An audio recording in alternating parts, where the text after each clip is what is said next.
Hello everyone. Before we start, make sure to like and subscribe to the channel, and leave a comment with where you're from and what time you're watching. That way, YouTube will keep showing you stories just like this one. Now, let's begin. 7 years on the force in suburban Connecticut, and I thought I'd seen every type of domestic call you could imagine. It was a humid Tuesday evening in late September when dispatch sent me and my partner, Officer Janet Crowley, to a residential property on Willowbrook Avenue. The caller, a neighbor, reported hearing a woman screaming repeatedly from the house next door. I remember finishing my lukewarm coffee and tossing the paper cup in the cruiser's floor as we pulled up to the address, a weathered two-story colonial with peeling white paint and overgrown hedges that seemed to swallow the front porch. The sun was setting behind the trees, casting these long, twisted shadows across the lawn, and I could hear dogs barking somewhere in the distance. The whole neighborhood had that quiet, heavy feeling you get right before a thunderstorm, where even the air seems to be holding its breath. The woman was standing in the driveway when we arrived, wearing a floral nightgown that looked like it belonged to someone's grandmother, with these tiny yellow roses all over it. She had dark hair pulled back in a messy bun, and her feet were bare on the gravel, which must have hurt like hell, but she didn't seem to notice. What struck me immediately was how she kept touching her chest, right over her heart, with both hands pressed flat against the fabric. "He shot me," she said, looking straight at me with these wide, glassy eyes. "He shot me right here." Janet approached her slowly while I scanned the windows of the house, checking for any movement inside. The woman appeared to be in her mid-30s, no visible injuries, no blood on her nightgown, but she kept repeating those same 3 words like they were the only ones she remembered how to say. When Janet asked her name, she just stared through us like we weren't even there and whispered it again. "He shot me." We tried everything to get through to her, asking about her partner, if anyone else was in the house, if she needed medical attention. But she just kept pressing her hands to her chest and swaying slightly, like she was hearing music nobody else could hear. Janet radioed for backup while I approached the front door, which was slightly ajar, creaking back and forth in the evening breeze. I announced myself loudly, identifying as police, waiting for any response from inside. Nothing. The house smelled like old newspapers and something sweet and rotten, like fruit that had been sitting in the heat too long. Through the doorway, I could see a narrow hallway with faded wallpaper, some kind of nautical pattern with tiny sailboats, and a staircase leading up into darkness. Every instinct told me to wait for backup, but the woman behind me started getting louder, almost wailing now. "He shot me, please, he shot me." Janet stayed with her while I cleared the first floor, weapon drawn, calling out as I moved through each room.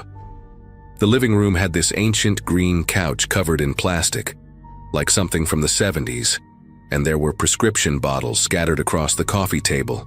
I noted the name on them, Diane Garrett. The kitchen was worse, dishes piled in the sink with flies buzzing around them, and the garbage can overflowing with takeout containers that had been there for days, maybe weeks.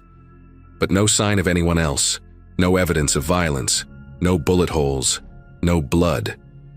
When I came back outside, the woman had sat down on the driveway, rocking back and forth with her arms wrapped around her knees. She looked up at me with tears streaming down her face and said something different this time. "He's still in there. He never left."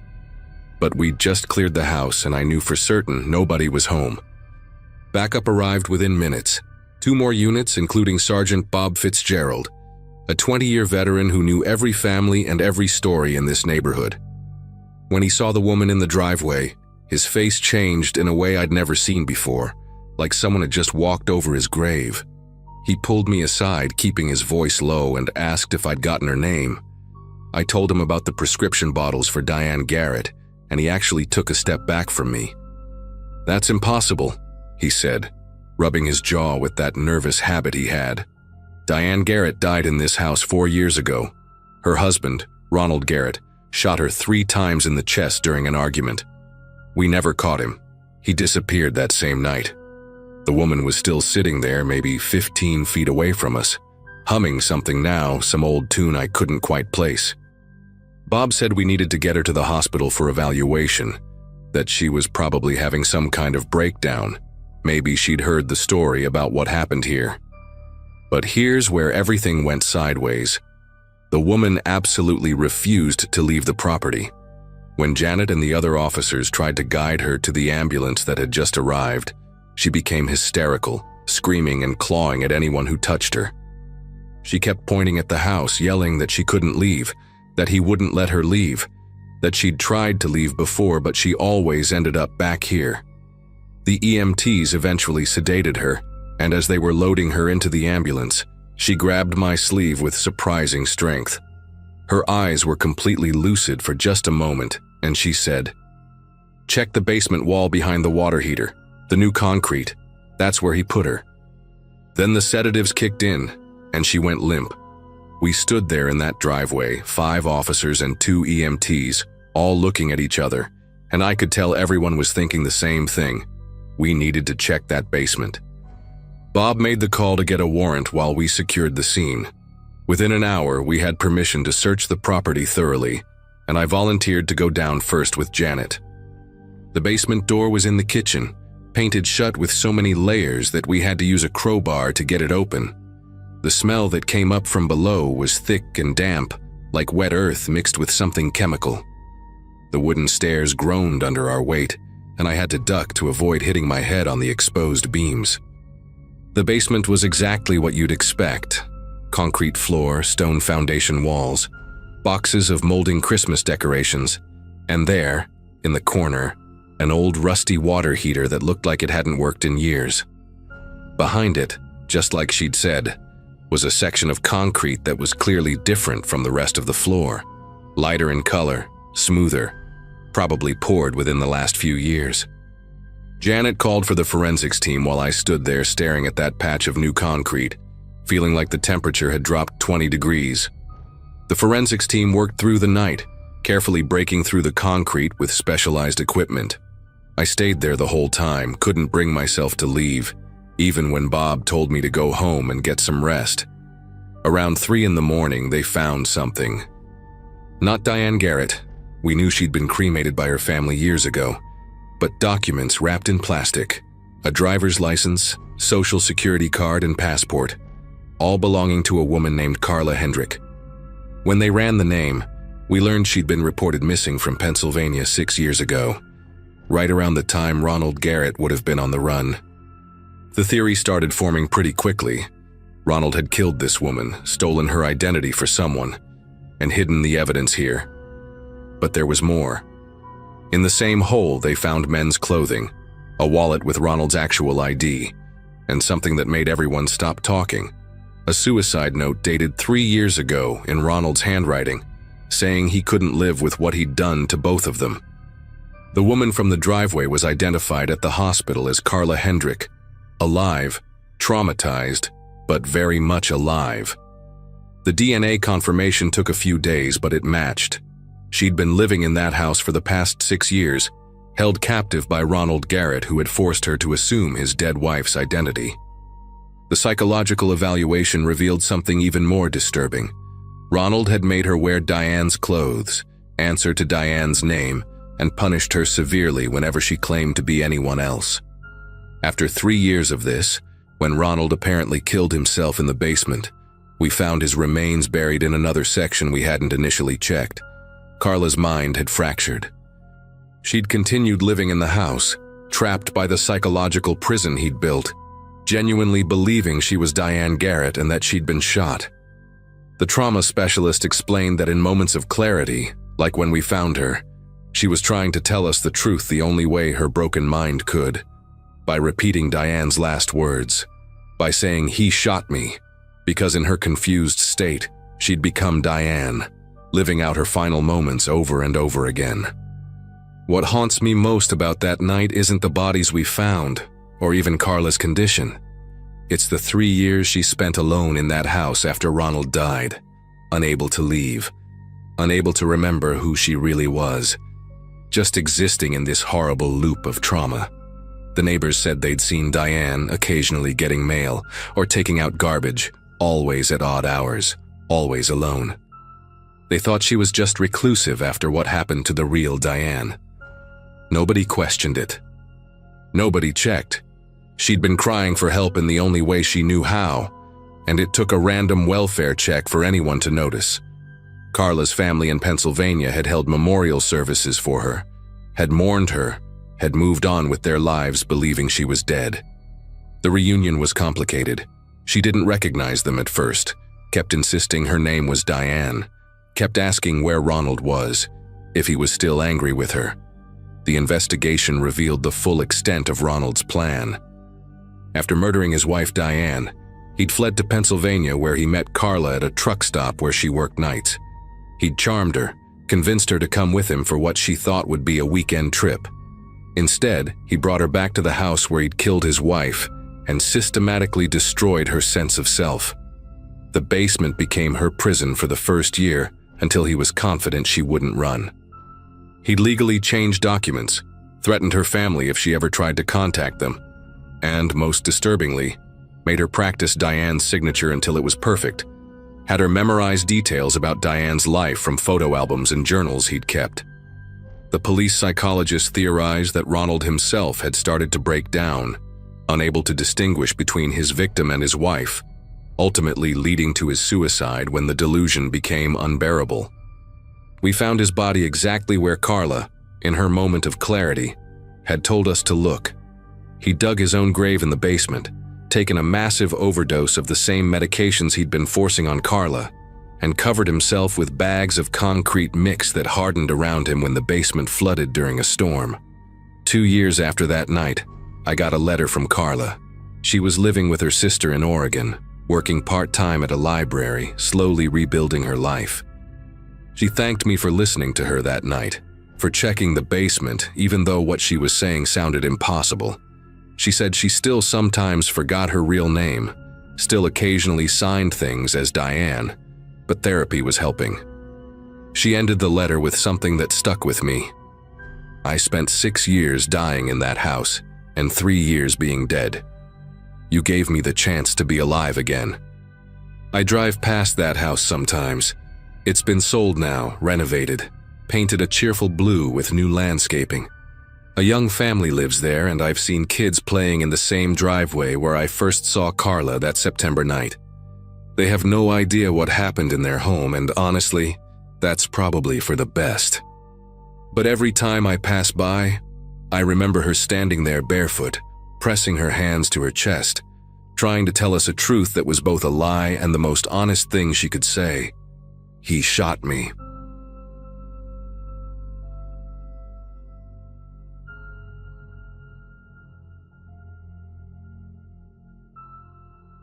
The call came through at 2:47 a.m. on a Thursday night in October 2022, just as I was finishing my patrol route through the financial district. I'd been with the department for 8 years at that point, mostly working nights because the pay was better, and honestly, I liked the quiet. My partner that night was Officer James Sullivan, a rookie who'd only been on the force for about 6 months. The dispatcher's voice crackled through the radio about a silent alarm at the Brennan Tower, this 20-story office building right in the heart of downtown. What struck me as odd right away was that the alarm company had tried calling the building's security desk 3 times, with no answer. The overnight security guard, a guy named Vincent, always picked up on the first ring. I knew because we'd responded to false alarms there before, usually just cleaning crews accidentally tripping motion sensors. As we pulled up to the building, the first thing I noticed was that the lobby lights were all on, blazing bright against the dark street. Through the floor-to-ceiling windows, I could see the security desk was empty, Vincent's jacket still draped over his chair, his coffee mug sitting there with steam still rising from it. Sullivan and I exchanged glances. That knot you get in your gut when something's genuinely wrong started tightening. The front doors were unlocked, which was completely against protocol for that time of night. We announced ourselves as we entered, our voices echoing off the marble floors and walls. The elevator panel showed that 3 elevators were stuck on different floors, the 7th, the 12th, and the 14th. None of them would respond when we hit the call button. We had to take the stairs, and as we started climbing, I could hear doors slamming somewhere above us, like someone was running through the building, opening and closing offices. On the 7th floor, we found the first real sign of trouble. The hallway was lit up like midday. Every single overhead light turned on, and at least 6 office doors were wide open. Papers were scattered across the hallway floor, some of them medical forms with patient information. Others looked like billing statements. Sullivan called for backup while I started checking the offices one by one. In the 3rd office, belonging to a Dr. Nathan Reeves, according to the nameplate, the scene was chaos. File cabinets had been yanked open, their contents dumped everywhere. The computer monitor was smashed, and there were fresh scratches on the desk where someone had apparently tried to pry open the locked drawers with something metal. What really made my pulse spike was finding a manila folder labeled Federal Investigation Confidential, torn in half and stuffed partially into a paper shredder that had jammed. The machine was still warm, like someone had been using it minutes before we arrived. Sullivan found Vincent on the 12th floor, locked in a supply closet, duct tape over his mouth and zip-tied to a shelf unit. The poor guy was terrified, his eyes wide with panic. And when we cut him loose, he immediately started babbling about 2 people in ski masks who'd forced him upstairs at gunpoint around 2:15 a.m.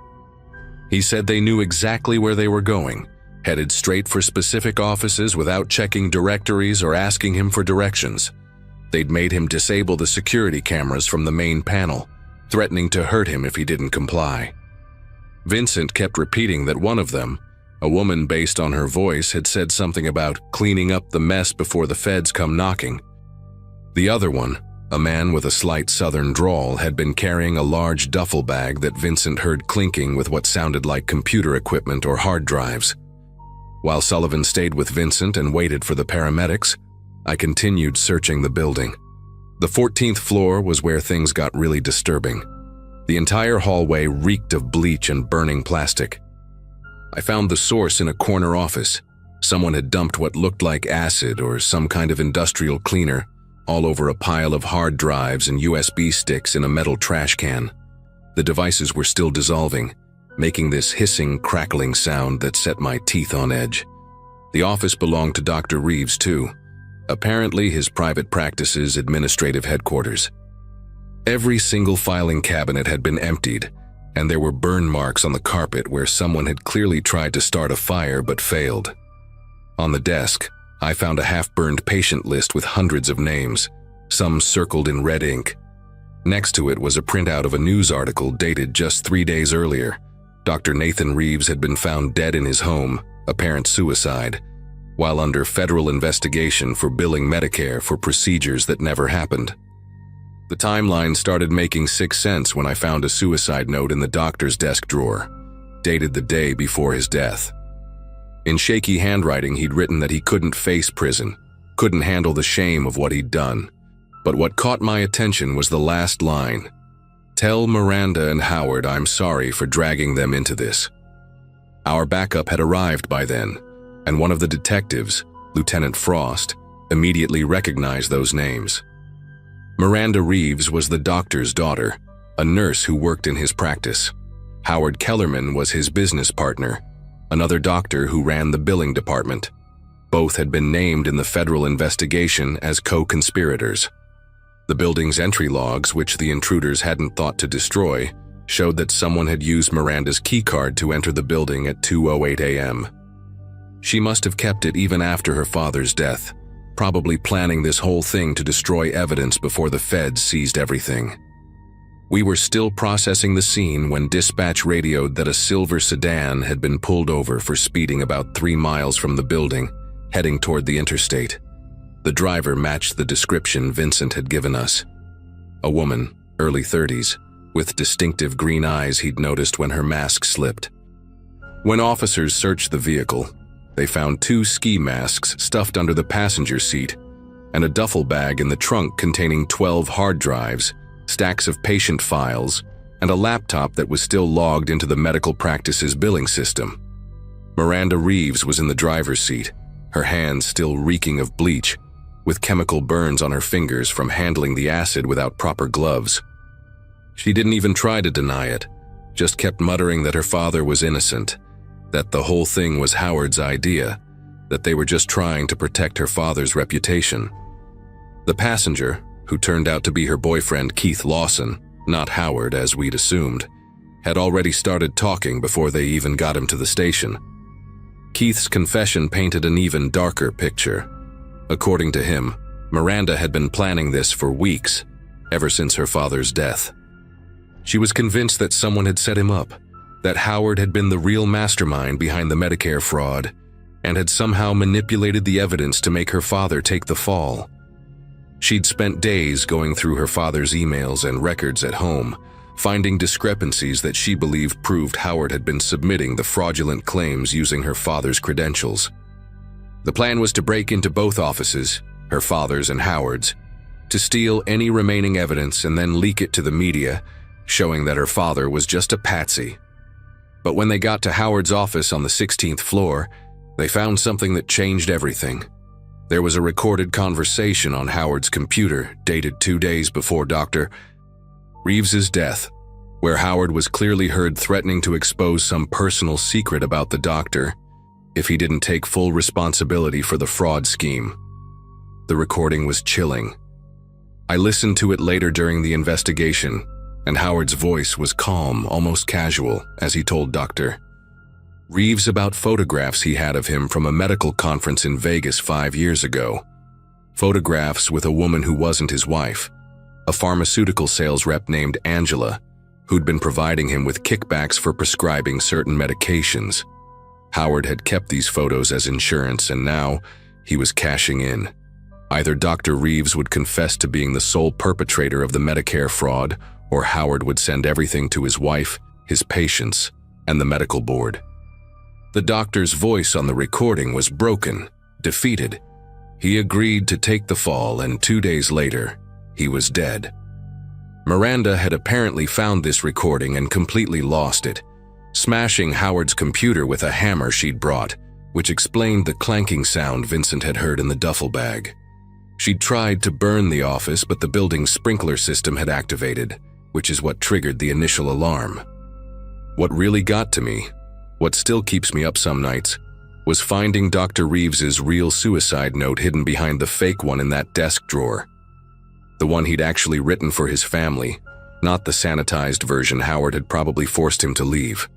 In it, he told his daughter that he'd made terrible mistakes, that he'd let greed cloud his judgment, but that Howard was the devil who'd orchestrated everything. He begged Miranda not to seek revenge, to let the federal investigation run its course, that they'd eventually figure out Howard's involvement. But Miranda never saw that note. It had been sealed in an envelope marked, to be opened only after Howard Kellerman's arrest.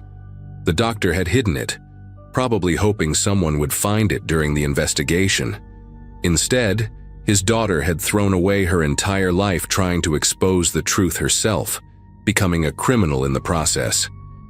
She'd been right about Howard, but she'd gone about proving it in the worst possible way. The federal agents arrived at dawn, taking over the entire investigation. They'd already been planning to raid both offices that morning. We'd accidentally stumbled into the middle of a 2-year investigation that was just about to close. They had Howard under surveillance and were hours away from arresting him. The evidence Miranda and Keith had tried to destroy? The feds already had copies of everything, backed up on their servers months ago. The recording of Howard's blackmail? They had it too, along with dozens of other recordings Howard had made, apparently being paranoid enough to record all his conversations. Miranda's break-in had actually complicated their case, contaminating crime scenes and destroying original documents they needed for court. But here's the part that really messed with everyone's heads. Howard had been at the hospital that entire night, performing emergency surgery with 12 witnesses. He couldn't have been involved in the break-in, but when they arrested him the next morning, he seemed genuinely surprised that someone had tried to destroy the evidence. Turned out he'd been planning to flee the country that very day, had a flight booked to Costa Rica under a false name.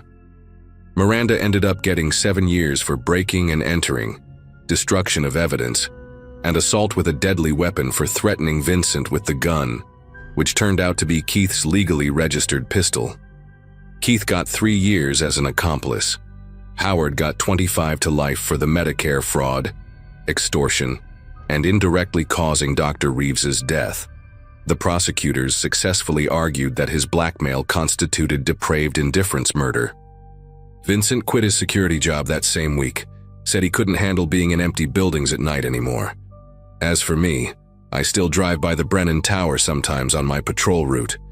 They've upgraded their security system, added more cameras, stationed 2 guards at night instead of 1. But whenever I see those lights on late at night, I think about Miranda, sitting in prison, knowing she was right about everything but having destroyed her life trying to prove it. The truth would have come out anyway, just 12 hours later, without anyone else getting hurt.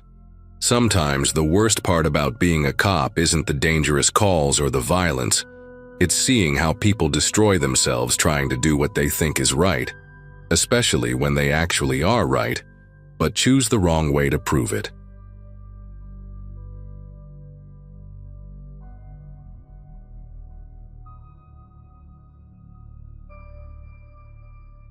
I was 2 years into my job as a patrol officer in a small Colorado town when I got the call that still keeps me up at night. It was a Wednesday evening in early March, around 7 p.m., and I'd just finished dealing with a minor fender bender on Main Street. Dispatch came through about a missing person report, a teenage girl who hadn't come home from school. At that point in my career, I'd handled a few runaways, mostly kids who'd crash at a friend's house and forget to call their parents. My partner that night, Officer Bradley, was out with the flu, so I headed to the address alone, expecting this would be another case of a teenager testing boundaries. The house sat at the end of Cedar Drive, one of those split-level homes from the 80s with faded yellow siding and a basketball hoop in the driveway that had seen better days.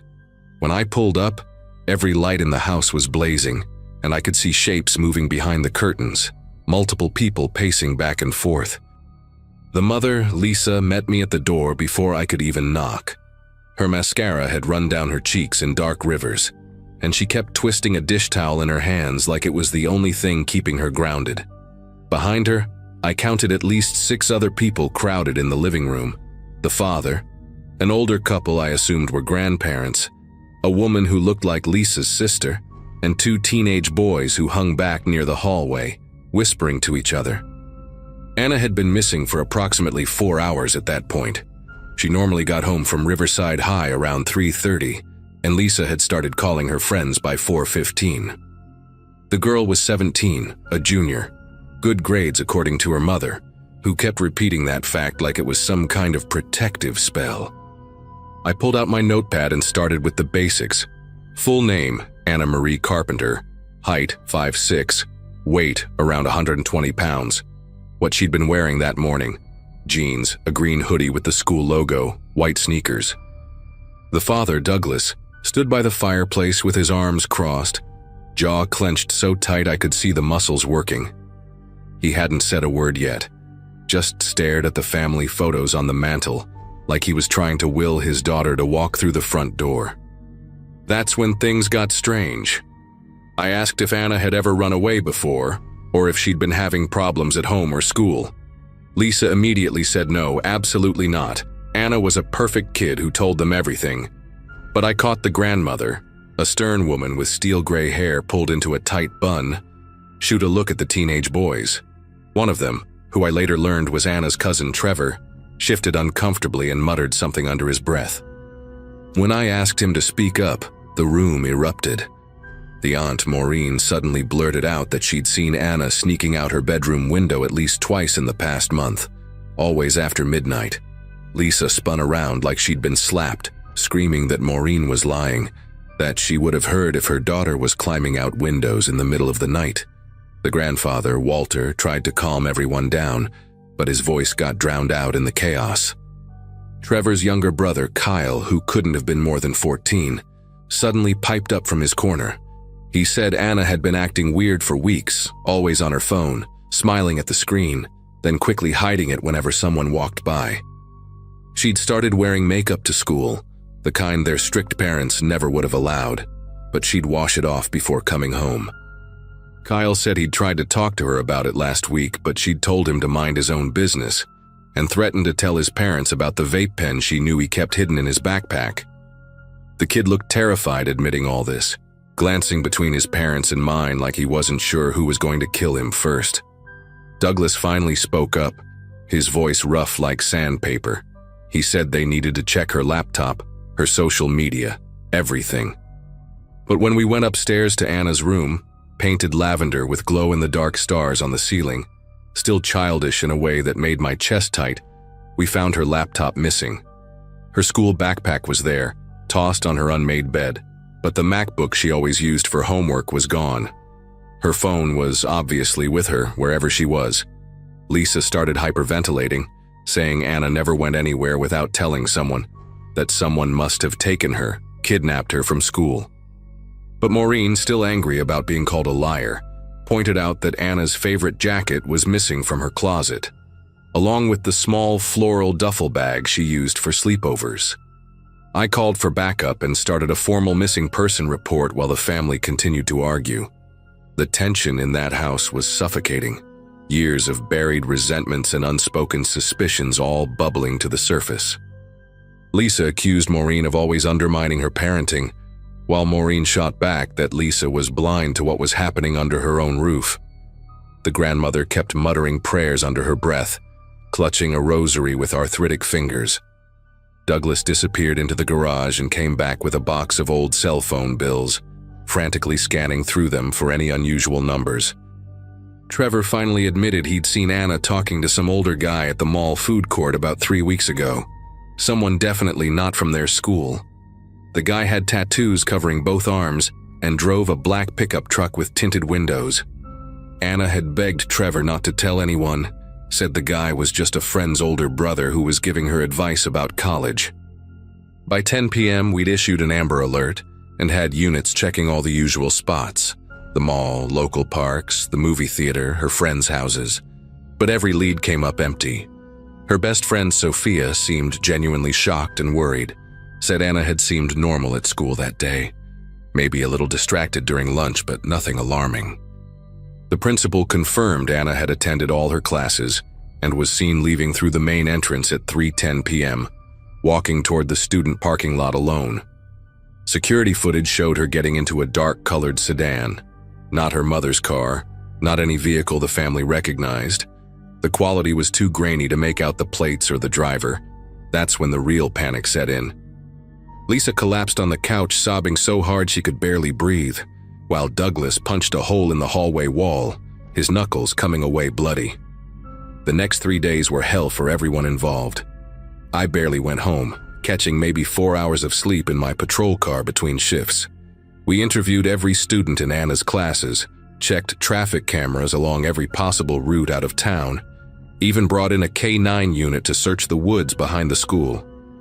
The FBI got involved on day 2, setting up a command center in the carpenter's living room. They went through Anna's social media with a fine-tooth comb and found something that made everyone's blood run cold. She'd been messaging with someone using the handle collegecoach23 on Instagram for the past 2 months. The account was fake, the profile picture stolen from some fitness influencer in California. The messages started innocent enough: advice about SAT prep, college essays, scholarship opportunities. But they'd gradually become more personal, more manipulative. This person knew exactly what to say to a stressed-out teenager with strict parents. They promised her freedom, understanding, a chance to be herself without judgment. On the 4th day, Saturday morning around 6 a.m., I got the call that Anna was at the hospital. She'd walked into the emergency room alone, dehydrated and exhausted but physically unharmed. When I arrived, she was sitting in a bed in the pediatric ward, staring at the wall with hollow eyes. She looked smaller somehow, like she'd aged years in those 4 days, but also reverted to being a lost child. Lisa and Douglas were there, Lisa stroking Anna's hair while Douglas stood guard by the door like he was ready to fight anyone who came near. Anna wouldn't talk at first, just shook her head whenever we asked where she'd been. The FBI brought in a specialist, a woman who worked specifically with grooming victims. After 3 hours alone with her, Anna finally broke down. She'd been at a motel 2 towns over in room 237 at the Sunset Lodge, waiting for Jason to pick her up and drive her to California, where he'd supposedly arranged a scholarship interview at UCLA. Jason never showed up.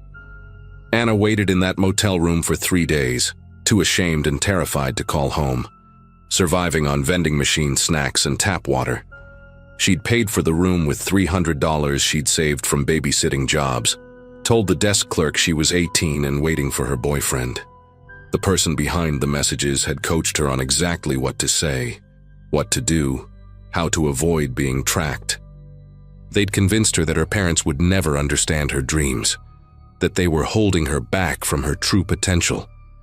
When she finally realized she'd been played, that Jason was never coming, she walked the 8 miles to the hospital in the early morning darkness. The FBI traced the Instagram account through multiple VPNs and proxy servers, but hit dead end after dead end. Whoever this predator was, they knew how to cover their tracks.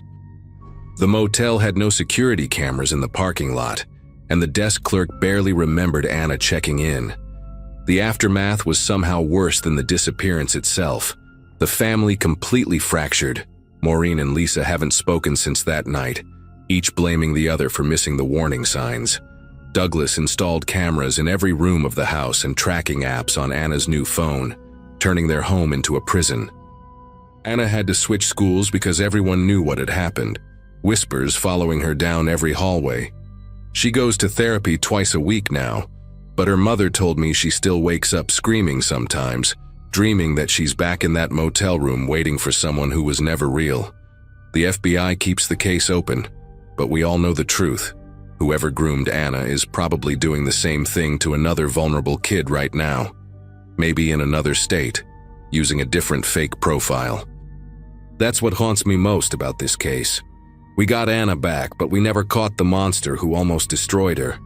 They're still out there, and we couldn't do a damn thing to stop them.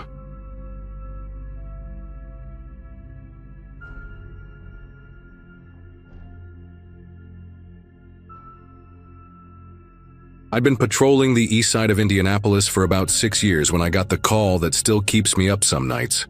It was a Tuesday in early May, around 11 at night, and dispatch sent me to check on Mrs. Eleanor Briggs over on Ashwood Lane. She was 73, lived alone in this old 2-story house with peeling yellow paint and a wraparound porch that had seen better days.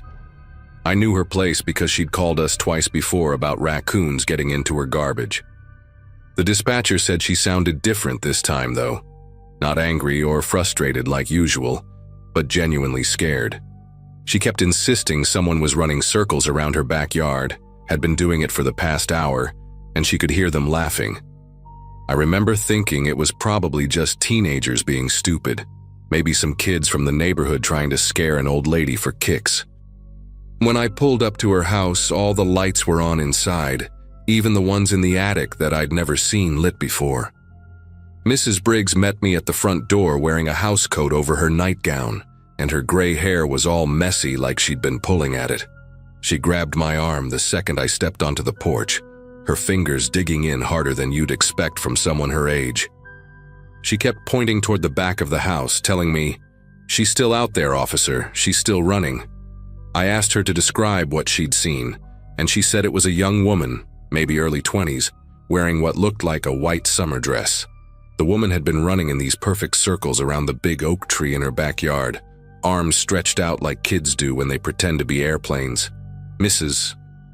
Briggs said the woman would run for a few minutes, stop to stare at the house, then start running again while making this soft humming sound that carried through the night air. I told Mrs. Briggs to stay inside and lock the door while I checked the backyard. I walked around the side of the house with my flashlight out, trying to move quietly through the narrow pathway between her house and the neighbor's fence. The motion sensor light on the back corner of her house kicked on when I turned the corner, flooding the yard with harsh white light. The grass was overgrown, maybe ankle-high, and I could see clear tracks where someone had been moving through it.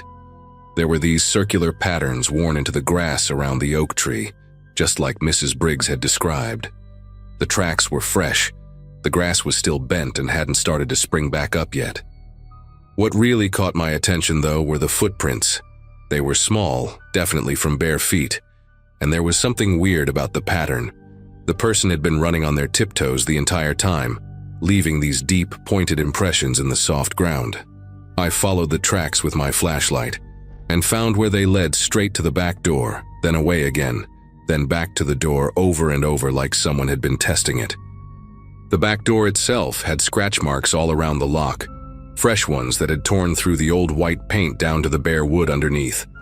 Some of the scratches were at different heights, like whoever did it had been crouching, standing, even reaching up high above the lock. I tried the door handle and it was locked, but it felt loose, like someone had been yanking on it hard enough to damage the mechanism inside. I started walking the perimeter of the yard, checking behind the tool shed and near the old greenhouse frame that Mrs. Briggs had told me her late husband built 40 years ago. That's when I heard it, this faint giggling coming from somewhere past the back fence. It wasn't a child's laugh, but it had this playful quality that made the hair on my neck stand up. I shined my light toward the fence but saw nothing except the woods that bordered all the houses on this side of Ashwood Lane. The giggling stopped the moment my light hit the tree line, replaced by complete silence, the kind where even the crickets stopped chirping. I spent another 20 minutes searching the yard and the edge of the woods, but found nothing else. When I went back to talk to Mrs. Briggs, she was watching from her kitchen window, her face pale under the fluorescent light. I told her I'd found evidence of trespassing and would file a report, suggested she might want to consider getting better locks or maybe some security cameras. She just kept shaking her head, saying, "She'll be back, officer. She always comes back." I asked her what she meant by always, and she told me this had been happening for about 2 weeks now. But this was the first time the person had tried to get inside. She said she'd seen the woman's face once, pressed against her bedroom window on the second floor. Young, pretty even, but with something wrong about her expression, like she was mimicking what she thought a smile should look like. Mrs. Briggs had been sleeping downstairs on the couch ever since. I gave her my card, told her to call immediately if anything else happened, and said I'd have patrol cars swing by her house more frequently over the next few nights. For the next 3 weeks, I made it a point to drive past Mrs. Briggs's house during my shifts.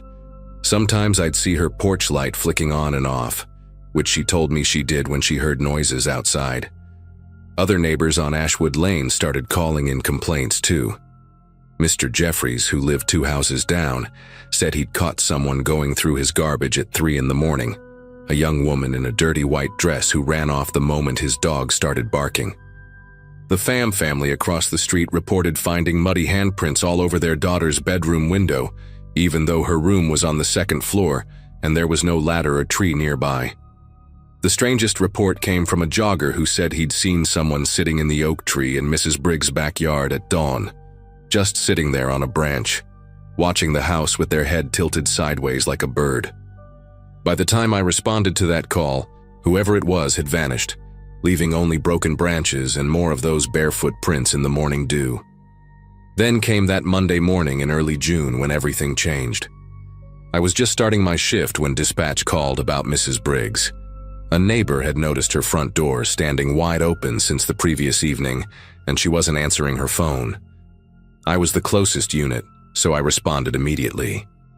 The house was quiet when I arrived, that kind of heavy quiet that makes you hold your breath without thinking about it. I announced myself and entered through the open door, finding Mrs. Briggs in her living room armchair, still in her nightgown and housecoat. She'd been dead for at least 12 hours, according to the coroner. Natural causes, they said, probably her heart. But what stuck with me was the scene itself. Every single window in the house was open, curtains pulled back and tied with neat little bows. The back door was wide open too, and there were those same muddy footprints leading from the backyard, through the kitchen, stopping right in front of Mrs. Briggs's chair. The television was on but muted, and someone had arranged all her family photos from the mantel in a perfect circle on the coffee table, facing her body. The official report listed it as death by natural causes with some vandalism, probably local kids who found her after she'd already passed. But I knew better.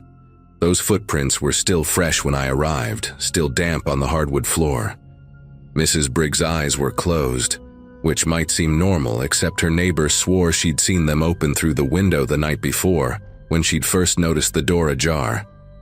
Someone had been in that house with Mrs. Briggs' body, had opened every window like they were airing the place out, and had stayed long enough to play with her belongings. The house went up for sale immediately. Her son from Michigan wanted nothing to do with it, said the place had always given him the creeps even as a kid. It sold fast, below market price, to a young couple with 2 kids who were moving from Ohio. The Brennan family seemed nice enough when I met them during a routine patrol introduction, excited about the big yard and the quiet neighborhood. I wanted to warn them, but what would I say? That someone had been stalking the previous owner who died of natural causes? It took exactly 2 weeks before the first call came in from the Brennan house. Mrs. Brennan, Amy, sounded just like Mrs. Briggs had that first night, scared but trying to stay rational. Their 8-year-old daughter, Megan, had been complaining about a lady who watched her through her bedroom window at night. Amy had assumed it was just adjustment anxiety from the move until she went to check herself and saw muddy fingerprints on the outside of the glass, fresh ones still wet. The window was on the 2nd floor, just like at the fam house. I found the same barefoot prints in the flower bed below, but this time there were handprints too, pressed into the siding of the house like someone had been climbing up the wall itself. The prints were small, definitely female, but the spacing was wrong. They were too far apart, like whoever made them had unnaturally long arms or was moving in a way that didn't make physical sense. I took photos, filed another report, and increased patrols, but I knew we were dealing with something beyond a simple trespasser. The situation escalated quickly after that night. The Brennans installed security cameras, but they would mysteriously stop working whenever the woman appeared, showing only static during the exact time frames when things happened. Their 6-year-old son, Brady, started having night terrors, screaming about the backwards lady who walked funny in their backyard. Amy found him one morning standing at his window at 4 a.m., fully asleep but carrying on a whole conversation with someone outside, nodding and laughing at responses only he could hear. When she woke him up, he had no memory of it but had dirt under his fingernails like he'd been outside.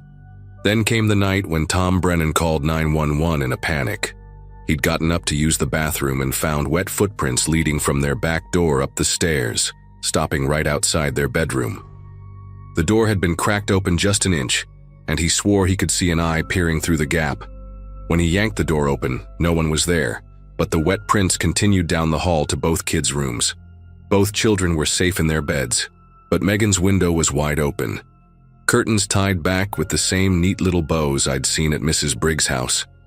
That was the breaking point for me. I couldn't just keep filing reports and waiting for something terrible to happen. I started digging into the history of the house and the neighborhood on my own time. Property records, old police reports, newspaper archives, anything that might explain what was happening. What I found made everything click into place in the worst way possible. In 1996, a 22-year-old woman named Rebecca Hollis had lived in a group home about a mile away, a facility for adults with severe developmental disabilities. She'd escaped one night and had been found 3 days later in the woods behind Ashwood Lane, dead from exposure. The report noted that Rebecca had an obsession with children and families, would often be found watching houses through windows, and had a peculiar way of moving. She walked on her tiptoes and had unusual flexibility due to a connective tissue disorder. The group home had closed down in 1998 after multiple incidents of residents wandering off. I cross-referenced more recent missing persons reports and found something that made me sick to my stomach. Over the past 3 years, 4 different women from various psychiatric facilities within a 50-mile radius had gone missing, all bearing similar physical descriptions to Rebecca Hollis, all with similar behavioral patterns noted in their files. I brought all this information to my sergeant, convinced we were dealing with a dangerous individual who was specifically targeting houses with children, someone who might have known Rebecca's story and was imitating it, or worse, someone who'd been inspired by it. We set up surveillance on the Brennan house for 3 nights straight. On the 3rd night, we caught her. She was exactly as everyone had described. young, maybe 24, wearing a filthy white dress, moving through the yard in that strange tiptoe run. When we moved in to apprehend her, she didn't run. She just stood there under the oak tree, smiling that wrong smile Mrs. Briggs had described, humming a children's song. Her name was Celia Grant, and she'd walked away from a psychiatric facility in Bloomington 2 months prior. She'd been living in the woods, stealing food, watching families through their windows. The Brennan house, she said in her interview, felt warm like home was supposed to feel. She knew about Mrs. Briggs dying, had been in the house that night, had closed her eyes because she looked sad. When asked why she targeted houses with children, she just tilted her head and said she was looking for her siblings, that her family was hiding them from her. Celia's been institutionalized again, hopefully somewhere more secure, and the Brennans moved out within a month. The house on Ashwood Lane is for sale again, and every time I patrol past it, I can't help but check the backyard, looking for footprints around that old oak tree.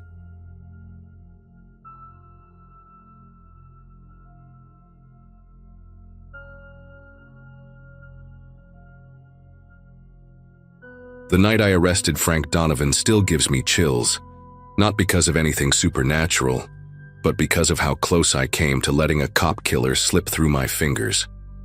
I was 28 then, working the graveyard shift for the Monroe County Sheriff's Department in upstate New York. It was early November 2017, one of those nights where the fog rolled in thick off Lake Ontario, making the back roads feel like tunnels through nothing. I'd been on the force for 6 years, partnered with Rex, my German Shepherd K9, for the last 3. That dog had instincts I'd learned to trust completely.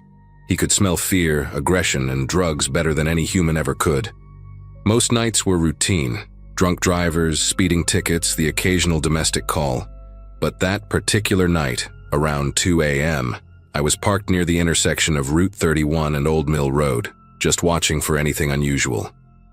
The area was known for late-night drug runs coming up from Rochester, so I kept my radar on and Rex sleeping in the back of the cruiser. I noticed the old Ford pickup doing about 40 in a 55 zone, which immediately caught my attention. Nobody drives under the speed limit at 2 a.m. unless they're drunk or trying to avoid attention. The truck had Illinois plates, covered in road grime but still readable. When I ran them through dispatch, everything came back clean. Registered to a Frank Donovan, 62 years old, no warrants, just a couple old speeding tickets. Still, something made me pull out behind him. Maybe it was the way the truck seemed to drift slightly within the lane, or how the driver kept checking his mirrors, even though we were the only 2 vehicles on that stretch of road for miles. Rex had woken up when I started following the truck, his ears perked forward, watching through the cage partition. After about a quarter mile, I hit my lights. The truck immediately slowed down and pulled over onto the gravel shoulder, kicking up dust in my headlights. Everything seemed normal at first. The driver killed the engine, interior light came on, hands visible on the steering wheel. Textbook compliance. I approached the driver's side with my flashlight in hand, Rex still in the cruiser but watching intently through the window. The man behind the wheel looked exactly like his license photo. Weathered face, gray beard trimmed short, deep-set eyes that stayed fixed straight ahead. He was wearing a faded denim jacket over what looked like work clothes, and his hands had that permanent grease stain you see on mechanics. When I asked for his license and registration, he moved slowly, deliberately, narrating each action like he'd been through traffic stops before. His voice was gravelly, measured, told me he was heading to Buffalo to visit his sister, that he'd been driving since Chicago and was getting tired. The paperwork all matched up. Insurance was current. Nothing seemed wrong except for this tension in the air I couldn't quite place. I asked him to wait while I went back to run his information through the system again. Standard procedure when something doesn't feel right. That's when everything changed. The second I opened my cruiser door, Rex went absolutely ballistic. I'd never seen him react like that to anyone who wasn't actively threatening us or carrying serious drugs. He was snarling, barking, throwing himself against the cage partition so hard the whole vehicle was rocking. His teeth were bared, hackles raised from his neck all the way down his spine, and his eyes were locked on that pickup truck, like it contained the devil himself. The sound was so intense it echoed off the trees lining the road. Through my side mirror, I could see Donovan's head turn slightly, watching us in his mirror. His hands hadn't moved from the wheel, but I noticed his knuckles were white from gripping it. Rex's reaction made my decision for me. 16 years of combined experience between us was screaming that something was seriously wrong with this picture. I radioed for backup, telling dispatch I had a K9 alert during a routine stop, then grabbed Rex's lead. The moment I let Rex out of the cruiser, he nearly pulled me off my feet, lunging toward the truck. I'd worked with him through drug busts, armed robberies, even a manhunt through the woods once, but I'd never felt him pull this hard. His entire 90 pounds of muscle was focused on that vehicle like a guided missile. I had to plant my feet and use both hands on the lead to control him. When I approached the driver's window again, Donovan's demeanor had completely shifted. The calm, tired traveler was gone. Now his jaw was clenched, a vein pulsing visibly on his temple, and his breathing had gotten shallow and quick. I told him I needed him to step out of the vehicle, that my K9 had alerted and we needed to search the truck. For about 3 seconds, nobody moved. Donovan's eyes flicked to his rearview mirror, to me, to Rex, who was still snarling like something out of a nightmare, then back to the road ahead. His right hand twitched slightly toward the gear shift, and I immediately put my hand on my weapon, telling him firmly to keep his hands where I could see them. He complied, but slowly, like every movement was being calculated. When he finally opened the door and stepped out, Rex's barking intensified to the point where I was worried he might actually break free from my grip. Donovan was shorter than he'd looked sitting down, maybe 5'8", but built solid. He moved with a slight limp I hadn't noticed in his license photo, favoring his left leg. I had him stand by the rear of the truck with his hands on the tailgate, while I secured Rex back in the cruiser. The dog was too agitated to be useful for a search, and I needed to focus. With Donovan positioned where I could watch him, I started checking the cab of the truck. The inside was neat, almost obsessively so. No fast food wrappers, no coffee cups, just a road atlas folded to show the route from Illinois to New York, and a small cooler with some sandwiches and water bottles. But when I leaned in to check under the driver's seat, my fingers brushed against something that made my pulse spike.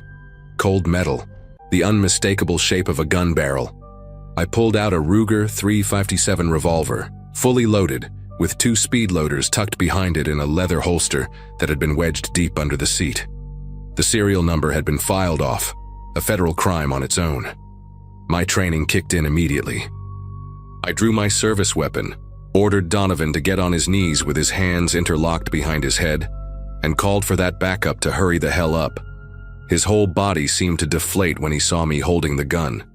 He didn't resist, didn't say a word, just slowly lowered himself to the ground with this strange expression. Not quite defeat, not quite relief, but something in between. While keeping my weapon trained on him, I noticed other things in the truck that hadn't seemed important before. There was a police scanner under the dash, turned off but with fresh fingerprints in the dust around the controls. A manila envelope tucked between the seats contained multiple IDs, all with his photo but different names: Frank Donovan, Frederick Daniels, Francis Decker, each one from a different state, each one professionally made. This wasn't some small-time criminal.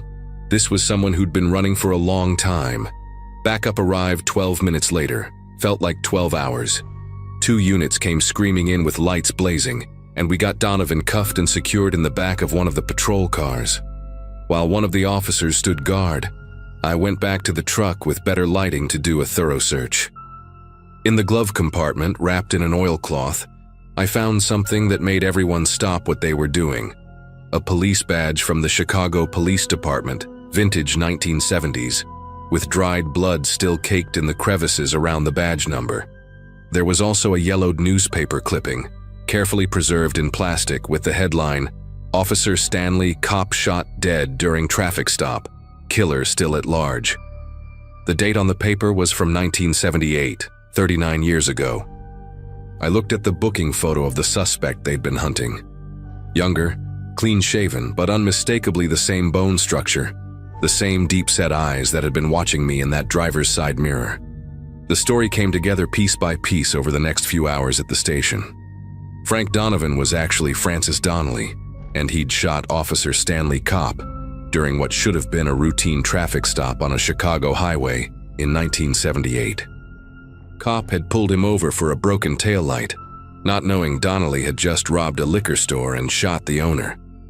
When Kopp approached the vehicle, Donnelly shot him 3 times in the chest, took his badge as some sick trophy, and disappeared. For 39 years, he'd been living under assumed names, moving every few years, working cash jobs as a mechanic or handyman. He'd gotten comfortable, maybe even convinced himself that enough time had passed that nobody was looking anymore. The FBI had actually closed the active investigation in 2005, moving it to cold case status. Donnelly had been heading to Buffalo to cross into Canada. He'd been spooked by something, maybe a news story about new DNA technology solving old cases, maybe just paranoia finally catching up. He'd made it almost 4 decades without getting caught, and it all ended because my dog knew something was wrong.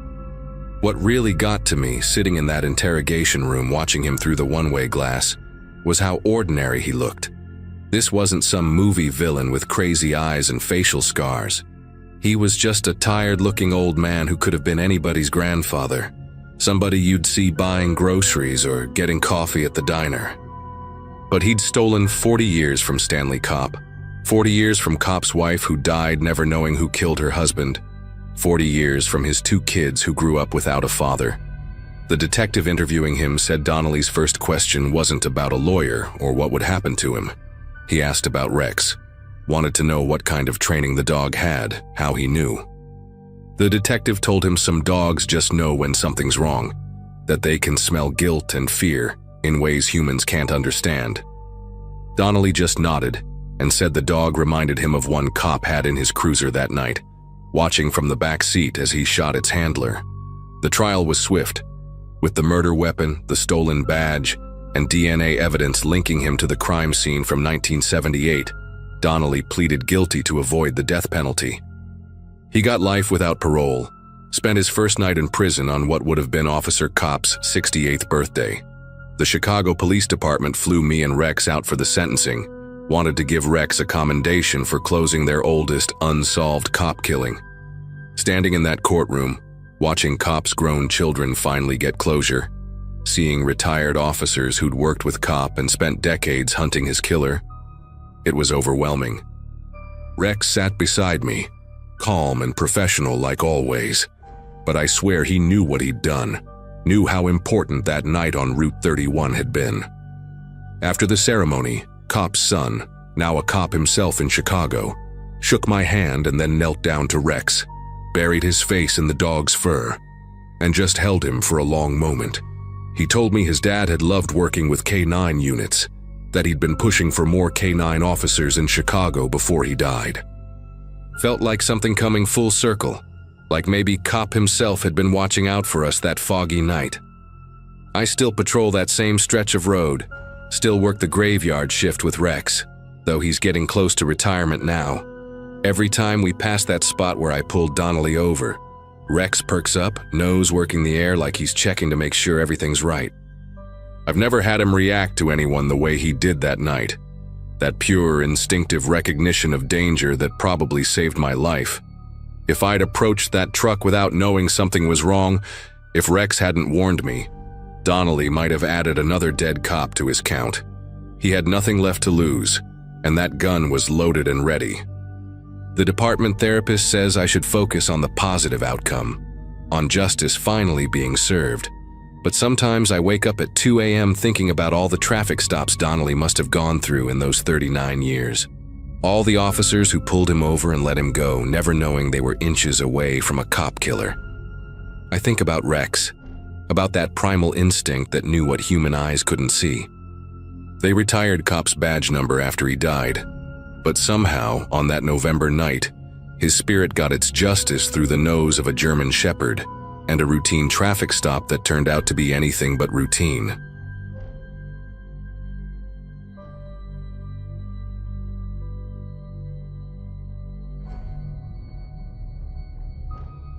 22 years on the force in downtown Houston, and I thought I'd seen everything. It was a Wednesday morning in early April when dispatch sent us to check out a smell complaint at the Grandview Towers on Westheimer. I was partnering with Officer Ruiz that day, a rookie who'd only been with us about 8 months. The building manager, Mrs. Chen Williams, met us in the lobby looking genuinely disturbed. She kept dabbing at her nose with a handkerchief, explaining how multiple residents from the 7th floor had been calling her office for the past 3 days. She'd tried knocking on apartment 7G herself, but nobody answered. The tenant, she told us, was a quiet guy named Christopher Lawton, who worked nights at a pharmaceutical warehouse and rarely caused any problems. The smell hit us the moment the elevator doors opened on the 7th floor. It wasn't the unmistakable stench of death that I'd unfortunately encountered before, but something else entirely. A mixture of human waste, rotting food, and something chemical that burned the inside of your nostrils. Mrs. Chen Williams had to stay back by the elevators while Ruiz and I approached 7G. We knocked hard, announced ourselves as police, waited. Nothing. Knocked again, louder this time. The neighbors from 7F and 7H had both cracked their doors open to watch, covering their faces with their shirts. After the third attempt with no response, Mrs. Chen Williams gave us permission to enter. She had brought the master key, but when she tried it, we discovered Lawton had installed an additional deadbolt that her key couldn't open. We had to call for backup and wait for someone to bring the breaching tools.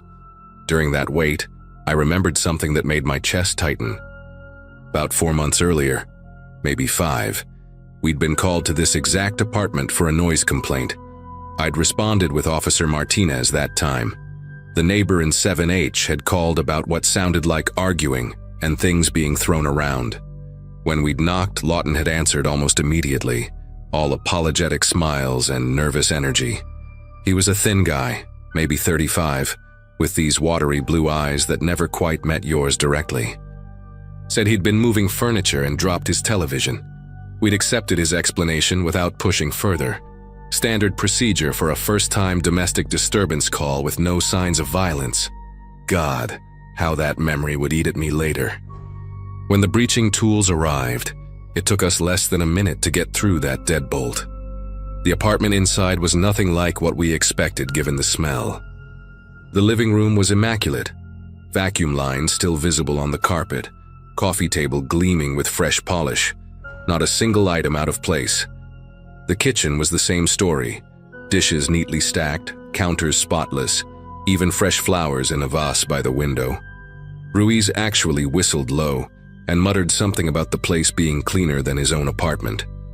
But that smell was stronger now, definitely coming from somewhere deeper inside. We moved through carefully, announcing ourselves again, checking the bathroom, pristine. The first bedroom, converted into a home office, perfectly organized, until we reached the hallway that led to what must have been the master bedroom. The door at the end of that hallway had a padlock on it. Not just any padlock either. This was a heavy-duty industrial-grade lock, the kind you'd see on storage units or construction sites. The wood around where it was installed looked reinforced with metal plates that had been painted over to match the door. Ruiz touched my arm and pointed to the bottom of the door. There was maybe a 2-inch gap there, and you could see towels had been stuffed underneath from the inside. Dark stains covered parts of the towels that were visible. The smell was overwhelming here, making my eyes water. We called out again, identified ourselves as police, said we were coming in. Then we heard it, a sound so faint I almost thought I'd imagined it, like someone trying to speak through layers of cloth or maybe crying. It was human, definitely human, coming from behind that door. Ruiz ran back to get the bolt cutters while I stayed by the door, talking loudly, saying help was coming, asking if anyone could hear me. The muffled sounds continued, becoming more desperate, more insistent. My heart was hammering as Ruiz returned and we cut through that padlock. The door swung open and the smell hit us like a physical wall. The room was dark. Windows had been covered with blackout curtains nailed directly into the walls. In the corner, on a stained mattress on the floor, was a young woman. She was skeletal thin, her dark hair matted and grown past her waist, wearing what looked like a hospital gown. Her ankles were secured with zip ties to a metal ring that had been bolted into the floor. When she saw us, she started making those sounds again, and that's when we realized her mouth was wired shut. Not crudely, but precisely, medically, like someone had done orthodontic work but left the wires closed permanently. Ruiz immediately called for paramedics while I knelt beside her, trying to keep my voice calm and steady. Her eyes were wide, alert, tracking our every movement with a mixture of terror and desperate hope. I cut the zip ties with my knife while telling her she was safe now, that we were police, that medical help was coming. She immediately tried to claw at the wires in her mouth, making terrible choking sounds. I had to gently hold her hands, telling her the paramedics would handle it safely. That's when I noticed her fingers. Several fingernails were completely gone. The skin healed over, like they'd been removed months ago. On the nightstand beside the mattress was a collection of items that made everything clear. Bottles of liquid meal replacements, the kind used for patients with jaw surgery, protein powder, vitamins, and a detailed notebook. The notebook was filled with Christopher Lawton's neat handwriting, feeding schedules, bathroom schedules, weight measurements, all dated meticulously going back 7 months.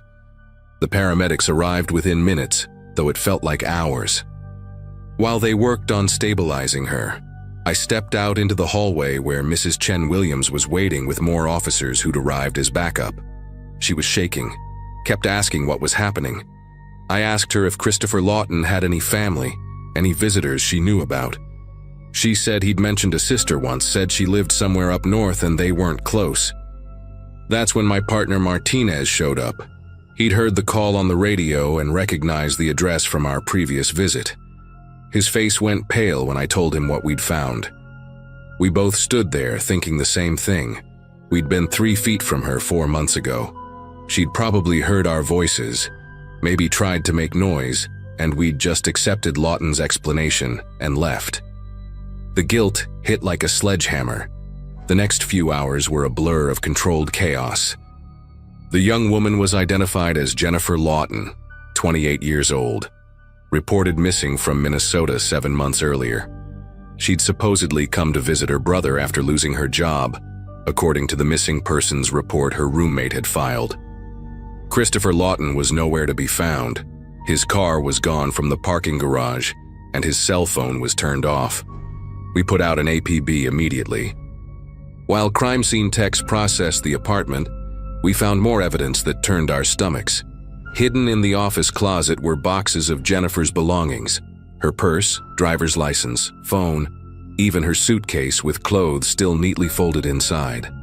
There were also medical supplies, boxes of orthodontic wire, surgical tools, sedatives with prescription labels scratched off.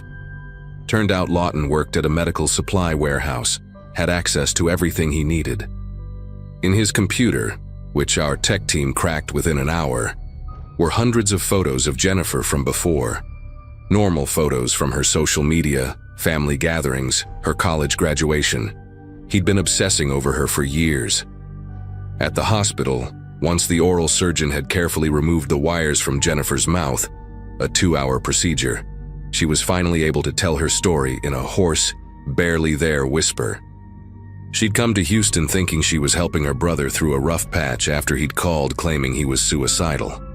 The first night, he'd drugged her tea. She woke up in that room, already restrained. He'd told her she was sick, that the outside world was dangerous, that he was protecting her. The wire procedure happened about a month in, after she'd screamed for help when maintenance was in the hallway. She could hear life going on outside. People in the hallway, TVs through the walls. Even us that night, we'd come about the noise complaint. She'd tried so hard to make sound, had thrown herself against the floor, but with the wires and the soundproofing he'd installed, nothing got through loud enough. The most horrifying detail? He would sit with her for hours, feeding her through a straw, brushing her hair, reading to her, acting like this was all perfectly normal, like they were just a close family taking care of each other. They caught Christopher Lawton 2 days later at a rest stop near the Mexican border. He'd been sleeping in his car, hadn't even tried to disguise himself. When they arrested him, he seemed genuinely confused. kept insisting he needed to get back to take care of his sister, that she couldn't manage without him. During interrogation, which I watched from behind the glass, he never showed a hint of understanding that what he'd done was wrong. He spoke about Jennifer like she was a beloved pet or a fragile possession that needed constant protection. He said their parents had died when they were teenagers, that he'd always looked after her, that she didn't understand how to take care of herself.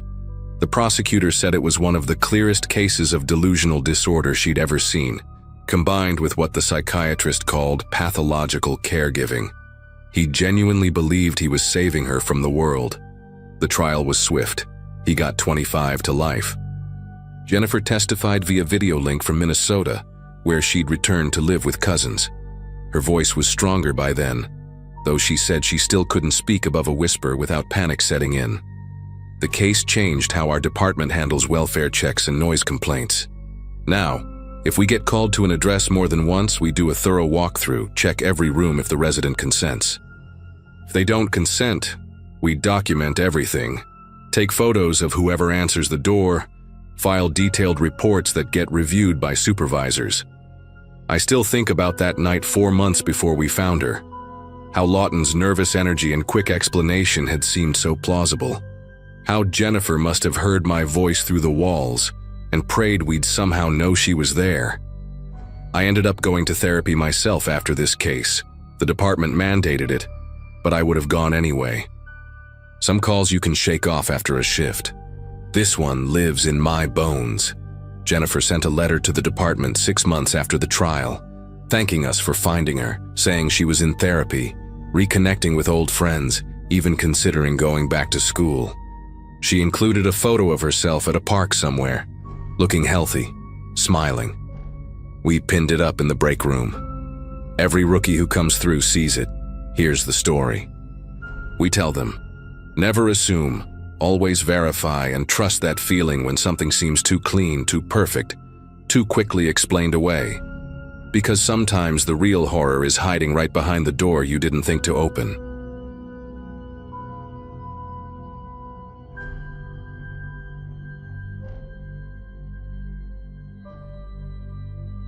It was one of those nights where the air felt heavier than usual, the kind where even silence carried weight. I was working the late patrol with my partner, Officer Markham, when dispatch radioed about a car left running in a supermarket parking lot on the edge of town. Headlights on, driver's side door wide open. Calls like that weren't uncommon, usually someone too tired or distracted, but something about the urgency in the dispatcher's tone made me uneasy before we even pulled in. The lot was nearly empty, except for a few scattered vehicles pushed to the far end. The supermarket had closed hours earlier, leaving only the humming of the lights above the entrance and the distant buzz of an old neon pharmacy sign flickering nearby. The car in question sat closer to the loading area than the main entrance. A late-model sedan, engine humming steady, headlights casting harsh beams across the asphalt. The door hung wide like someone had stepped out mid-thought and never returned. We approached slowly, scanning the surroundings. The first detail that caught my attention was a grocery bag tossed on the passenger seat. Inside were half-melted ice cream containers, a loaf of bread, and a carton of milk sweating condensation. Whoever left had intended to be gone for only minutes. The keys were still in the ignition, and the dashboard air freshener swung gently as if stirred by someone's recent movement. It was eerie, standing there with the engine running, no driver in sight, as if the night itself had swallowed them whole. Markham ran the plates while I circled the car, flashlight beam grazing the ground. That's when dispatch came back with the hit.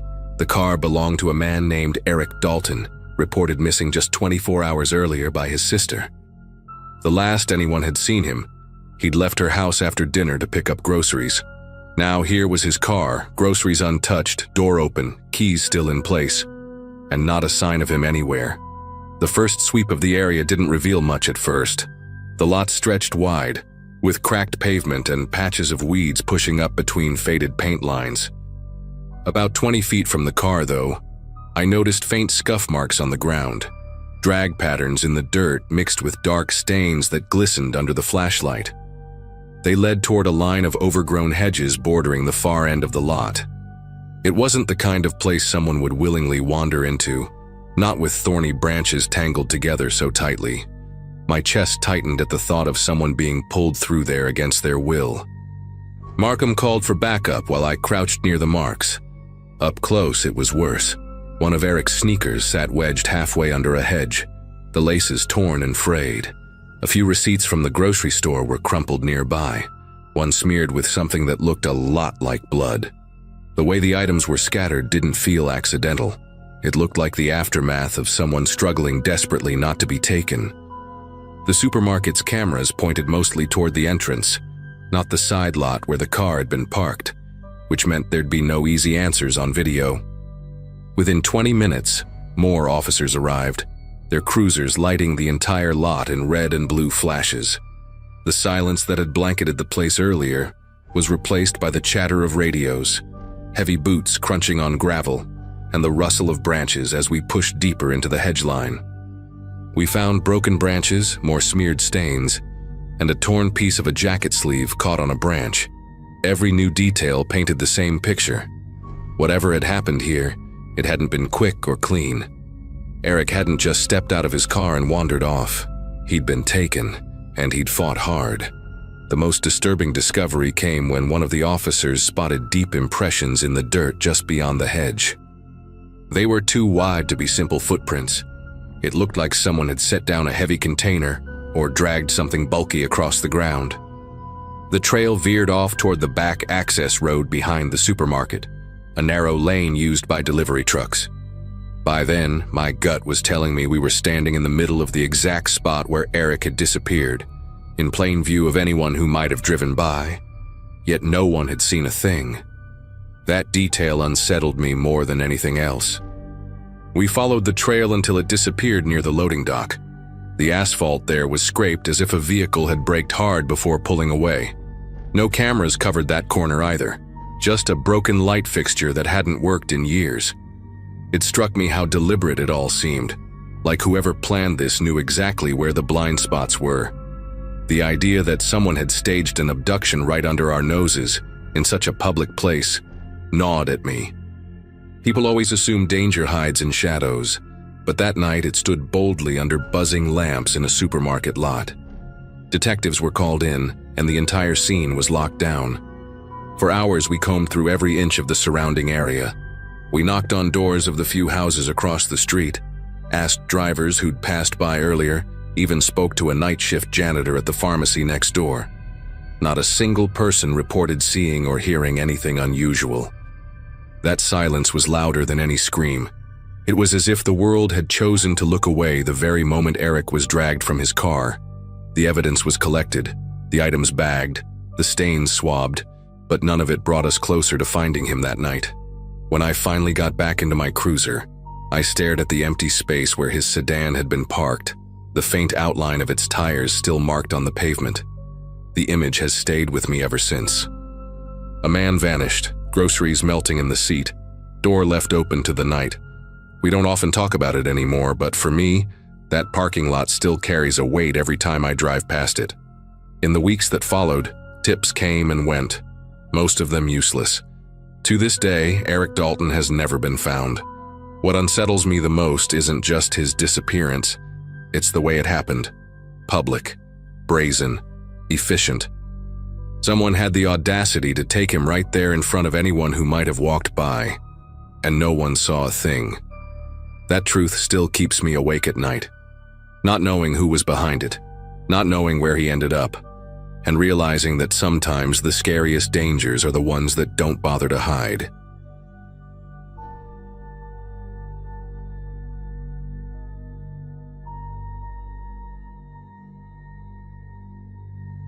My shifts at the call center always blurred together.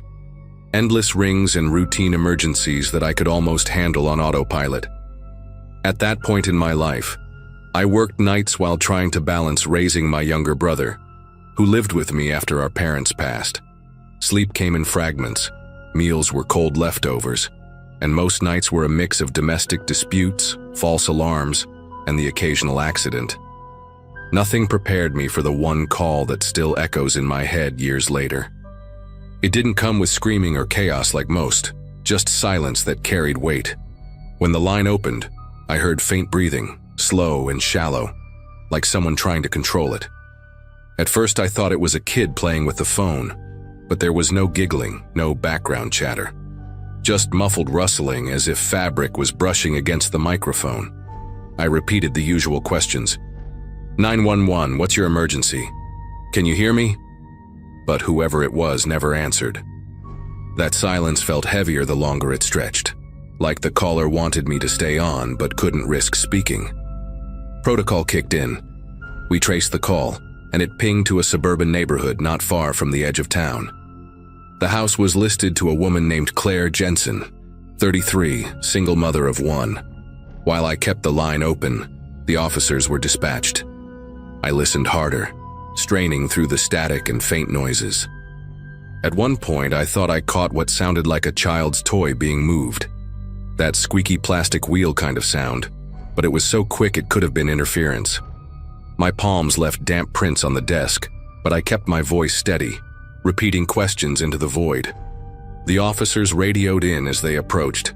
They said the front door was slightly ajar, no signs of forced entry, no barking dog, no immediate sense of danger outside. I still had the call connected, the breathing softer now, almost like it was further from the phone. Upstairs, the team reported a bedroom with a bed that looked like someone had just rolled out of it, blankets pulled halfway to the floor. On the carpet near the nightstand lay a phone, still lit up, still connected to me. The moment they confirmed that detail, the line finally went dead. The silence that followed was worse than the breathing. I remember staring at the dead line on my screen, feeling this strange mix of dread and curiosity. The officers swept the rest of the house and reported no one inside. No overturned furniture, no broken glass, no struggle. A purse sat neatly on the kitchen counter, keys inside. A glass of water half full by the sink. It looked like someone had stepped out for just a moment, but the phone upstairs told a different story. I stayed on the headset while the sergeant gave me updates. They checked the child's room, small bed with bright sheets, a few dolls lined neatly against the wall, but no child. Neighbors were questioned. Most hadn't seen Claire since earlier that morning. One mentioned a delivery truck idling outside for longer than usual, but couldn't recall the company name. Another swore she heard the faint sound of someone calling out around the time the call came through, but brushed it off as TV noise. Each detail felt like a breadcrumb leading nowhere. What unsettled me most was how ordinary everything seemed. The officers found her wallet still in her purse, ID inside, credit cards untouched. No suitcase missing, no overnight bag gone. If she had planned to leave, she hadn't prepared. The bed upstairs looked like she had been resting, maybe reading before sleep. The sheets were warm, they said, as if she had just gotten up. But nobody could explain how the phone ended up on the floor, still connected to me, or who was breathing on the line. Hours stretched while the investigation unfolded. The child was located later with a babysitter a few blocks away, safe but confused, saying Claire had promised to be back before bedtime. That left only one conclusion. Whatever happened inside that house happened fast. I sat there at my console, replaying the sound of that breathing in my mind, the faint toy wheel, the rustle. Even now, I wonder if she was trying to signal me somehow, stuck in a situation where she couldn't speak. And the worst part? We never found her. The official report listed her as missing, but to me, it never felt like a simple disappearance. I remember replaying the audio from that call later during review, every crackle and breath amplified through the headset. You could hear the faint creak of what might have been floorboards, then nothing for long stretches, like the caller was hiding. That call lasted exactly 11 minutes and 32 seconds. 11 minutes of someone trying to reach help without daring to speak, until silence swallowed the line. Detectives worked the case for months, chasing leads that fizzled out. They canvassed the neighborhood, pulled traffic camera footage, even tracked down local delivery companies. No truck matched the neighbor's description. No fingerprints, no forced entry, no evidence of a break-in. It was as if Claire simply stepped out of her own life mid-sentence. Her family came by the center once begging for details, and I didn't know what to say except that I heard her breathing. That was all I had. For a long time, I couldn't sleep properly. Every time the phone rang at work, I expected to hear that same muffled breath. I'd sit straighter in my chair, headset pressing into my ear, waiting for the sound of someone trapped on the other end. A few prank calls came through after the case made the news, people mocking the ghost caller, but none of them matched the weight of that original silence. That call wasn't a prank. You could feel the presence of someone terrified, trying to stay alive. The strangest detail is what happened weeks later. An officer went back to Claire's house with her sister to collect belongings. On the nightstand in that same upstairs bedroom, they found the phone charger coiled neatly, plugged in as if someone had been there after the search. The sister swore it wasn't her. To this day, no one knows how it got there. Claire never turned up. That single call remains the most haunting moment of my career, and every time my console lights up, I still half expect to hear that same faint breathing waiting for me on the other end.